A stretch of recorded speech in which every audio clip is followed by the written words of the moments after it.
सभी सम्मानित साथियों को जय वाल्मीकि जय भीम। मैं संगम कुमार वाल्मीकि। आज हम आए हैं जो शास्त्री नगर सराय रोलर जो राष्ट्रीय वाल्मीकि धर्म समाज के मेंबर राम कुमार टांक और अध्यक्ष दिलबाग टांक यहाँ पर उपस्थित हैं। हमारे अशोक ज्ञानी जी जो वाल्मीकि सरकार का मिशन चला रहे हैं बहुत बड़ी। तो जानते हैं यहाँ पर जो आज आए हैं अशोक ज्ञानी जी, उनसे जानते हैं कि क्या उनकी इच्छा है।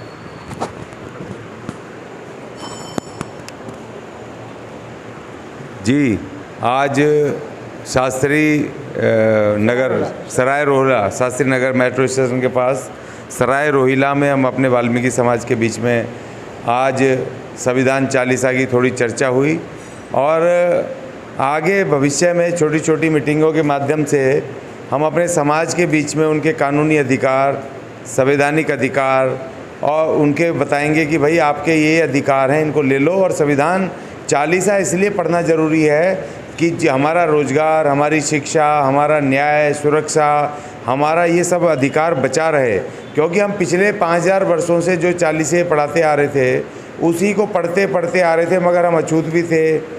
हमें पढ़ने लिखने का अधिकार नहीं था, हमें ज़मीन खरीदने का अधिकार नहीं था, हमें दूसरे रोज़गार अच्छे अच्छे पदों पे जाने का अधिकार नहीं था, अच्छे कपड़े पहनने का अधिकार नहीं था। लेकिन जैसे ही संविधान चालीसा देश में लागू हुआ 26 जनवरी 1950 से, तब से एकदम से हमें शिक्षा के भी द्वार खुल गए और हमें बड़े बड़े नौकरी पे जाने के मौके मिले, हमें ज़मीन खरीदने का, इज्जत से रहने का, मान सम्मान का मौका मिला, सुंदर कपड़े पहनने का मौका मिला। और आज ये आलम है कि हमारे लाखों लाख लोग एक अच्छा बेहतर जीवन जी रहे हैं संवैधानिक अधिकारों की वजह से। तो इसीलिए ये किसी धर्म की आड़ में, सांप्रदायिकता की आड़ में, भगवानों की आड़ में ये हमारे उन संविधान को ये ख़त्म करना चाहते हैं। तो इसलिए हमें ये करना पड़ा कि संविधान चालीसा का हम पाठ करते फिर रहे हैं। और हमारे सीनियर साथियों ने, प्रधान जी और तमाम दिलबाग जी और हमारे तमाम साथियों ने कहा है कि अब ये जिम्मेदारी अपने सर उठा रहे हैं कि वो भी उस प्रचार में मिल करके काम करेंगे। और आने वाले दिनों में बहुत तेज़ी आएगी इन मीटिंगों में, छोटी छोटी मीटिंगों में। और अपने नौजवानों को हम बताएंगे, महिलाओं को बताएंगे, अपने बुजुर्गों को बताएंगे, अपने कर्मचारियों को बताएंगे कि भाई आपके क्या अधिकार हैं, आपको क्यों नहीं पक्का करना चाहते, आपको 50,000 रुपये पगार क्यों नहीं देना चाहते, उसके पीछे इनका षड्यंत्र क्या है। तो इसीलिए जो 14 और 15 तारीख 2 दिन का मई का ये जो अभी गया है, इसकी जो सफल ये संविधान चालीसा का सम्मेलन दिल्ली में हुआ है, उससे हमारा मोरल हम उम्मीदें बढ़ी हैं और मोरल अप हुआ और हम और तेज़ी से काम कर रहे हैं। और माननीय दिलबाग टांक जी इनके द्वारा और अपने संगम कुमार जी के द्वारा, प्रधान जी के द्वारा आज राम कुमार टांक जी के द्वारा, हमारे प्रधान जी रेलवे से रिटायर्ड हैं नरेंद्र पारचा जी और हमारे वीरेंद्र सिंह जी, हमारे साथियों की नौजवान आप संदीप कुमार, इन तमाम संदीप टांक साहब की, इनकी बदौलत अब इन्होंने कहा है कि शपथ ली है कि 40 लाख को अपनी सरकार बनानी है, राजा बनना है, वाल्मीकि मुख्यमंत्री और वाल्मीकि सरकार 2025 में हमने कायम करनी है। अब हमारा यही काम है कि प्रचार का अपने समाज को समझाएंगे और वाल्मीकि सरकार बनाएंगे। जय वाल्मीकि जी। यदि सरकार आपको मनमानी कर दे तो आपका निर्णय क्या है? नहीं, हम संघर्ष करेंगे, संविधान में हमें अधिकार है शांतिपूर्वक तरीके से हमें अपना सम्मेलन करने का, अब धरना प्रदर्शन करने का हमें पूर्ण अधिकार, परमिशन भारत का संविधान के अनुच्छेद 19 में दिया हुआ है। तो हम पूरी तरीके से लड़ेंगे अपनी लड़ाई को शांतिपूर्वक तरीके से। अभी हम सरकार को हमने नोटिस दिया, 25 सूत्री मांग पत्र दिया है कि इस देश की शिक्षा, धन और धरती में 22.5% हिस्सेदारी चाहिए। 5000 वर्षों से हमारे बुजुर्गों ने इस देश को दिया ही दिया है, लिया कभी कुछ नहीं है। इस देश के हम नागरिक हैं और इस देश की हिस्सेदारी जो संविधान में बाबा साहब हमें दे करके गए हैं, आर्टिकल 16(4) में फंडामेंटल राइट में हमें दे के गए, वो अधिकार अब हमें चाहिए। हमें न्यायपालिका में भी रिजर्वेशन चाहिए, हमें राज्यसभा में भी रिजर्वेशन चाहिए, तीनों सेनाओं में रिजर्वेशन चाहिए। हमें इस देश की शिक्षा में 22.5% उनको संसाधनों को हमें चलाने का मौका चाहिए। फिल्म इंडस्ट्री में, खेल कूद में, तमाम और निजी क्षेत्र में हमें रिजर्वेशन चाहिए। ये तमाम हम लेके रहेंगे क्योंकि हमारा संविधान में लिखा हुआ है, हम अपने आप नहीं मांग रहे हैं, संविधान में लिखा है कि ये हमें मिलना चाहिए था जो नहीं दिया। अब हम इनको मांग रहे हैं और लेके रहेंगे, इनको देना पड़ेगा।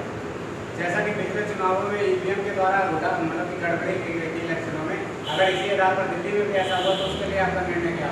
नहीं, देखिए पहली बात तो ईवीएम गैर संवैधानिक है, वो डेमोक्रेटिक राइट पे हमला है, क्योंकि कोई भी व्यक्ति जो वोट डालता है उसका वोट उसी आदमी को जाना चाहिए जिस कैंडिडेट को वो देना चाहता है। अब ईवीएम में सैकड़ों बार ऐसा हो चुका है कि वो दबा तो किसी और का बटन रहा, किसी उम्मीदवार का, वो जा रहा किसी और उम्मीदवार को है, तो उसके लोकतांत्रिक अधिकार पे कुठाराघात है। और हम सरकार को ये कह रहे हैं कि भाई जिन कंट्रियों ने इस ईवीएम को बनाया था, 50 और बड़ी बड़ी यूरोप की कंट्रियां जो विज्ञान में भारत से कई गुना आगे हैं, आधुनिकता में आगे हैं, मशीनीकरण में आगे हैं, जब उन्होंने वो मशीनें छोड़ करके वापस बैलेट पेपर पे आ गए, तो आपको क्या दिक्कत हो रही है कि आप बैलेट पेपर से चुनाव क्यों नहीं करवाते हो? आपको क्या दिक्कत है?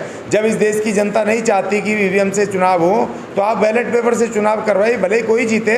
कोई भी नागरिक जिसको वोट देना चाहता है उसको वोट वो जाना चाहिए। हम उसका ईवीएम का विरोध करते हैं और सरकार से मांग कर रहे हैं कि आप बैलेट पेपर का पद्धति को वापस लाइए। जैसा कि पिछले चुनाव में मैंने देखा था कि ईवीएम का विरोध हुआ, कांग्रेस ने भी विरोध किया, विरोध किया, पर उस पर कोई निस्तारण नहीं किया गया। यदि दिल्ली में ईवीएम का निस्तारण नहीं किया गया तो आप क्या करेंगे?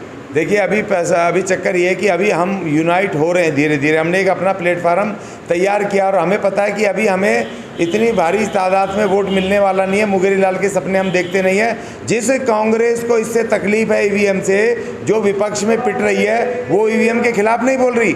जो केजरीवाल कल तक दिल्ली में ईवीएम के खिलाफ बोल रहा था, पंजाब जीतते ही उसकी आवाज़ बंद हो गई। अब ईवीएम ठीक हो गई क्योंकि पंजाब जीत गया।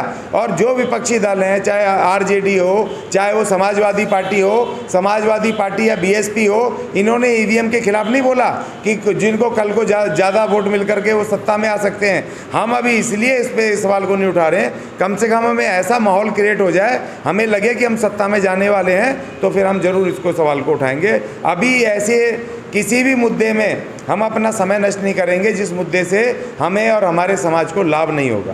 तो देश को क्या मैसेज देना चाहते हैं, समाज को काम विकास पर क्या मैसेज? देखिए, हम देश को ये मैसेज देना चाहते हैं और अपने समाज को और देश को कि संविधान को बचाओ। अगर संविधान बचेगा तो तुम्हारी आज़ादी बचेगी, तुम्हारी शिक्षा बचेगी, तुम्हारा न्याय बचेगा, तुम्हारी सुरक्षा बचेगी और तुम्हारा जीवन जो खुशहाल जीवन है वो बचेगा। तुम्हारे बच्चे आने वाली भविष्य का संवैधानिक अधिकार बचेगा। अगर संविधान ख़त्म कर दिया और तुम धार्मिक उन्माद में लगे रहे, तो फिर उसी गुलामी की तरफ तैयार हो जाओ कि जब संविधान लागू होने से पहले तुम्हें पढ़ने का अधिकार नहीं था, तुम्हें अपने परंपरागत पेशे छोड़ करके दूसरे पदों पे आने का अधिकार नहीं था, तुम्हें पानी लेने का अधिकार नहीं था उनके सार्वजनिक क्षेत्र जगहों से, तुम्हें उन पे आने का अधिकार नहीं था, सार्वजनिक उस पे सड़कों पे आने का अधिकार नहीं था, मंदिरों में जाने का अधिकार नहीं था।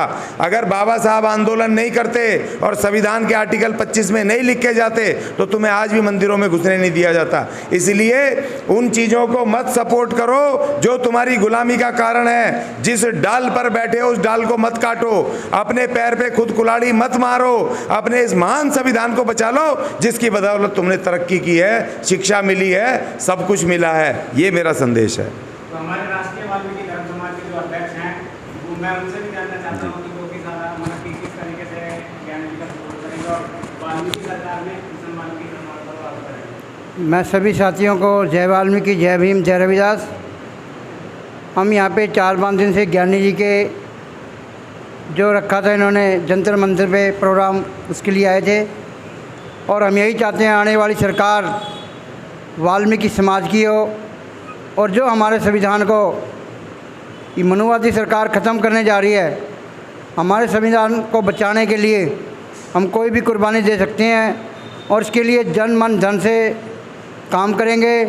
और आने वाली जो दिल्ली में चुनाव होगा उसमें वाल्मीकि सरकार का जो है मंत्री एमएलए आए हमारे और हमारे संविधान को बचाएं। ज़्यादा हम बोलते जय वाल्मीकि, जय भीम, जय रविदास। हमारे राम कुमार टांक जी 2 मिनट के लिए बोलेंगे। मैं तो इतना ही कहना चाहता हूँ कि हम अज्ञानी के साथ हैं, वो जिधर ले जाएंगे हम चलेंगे।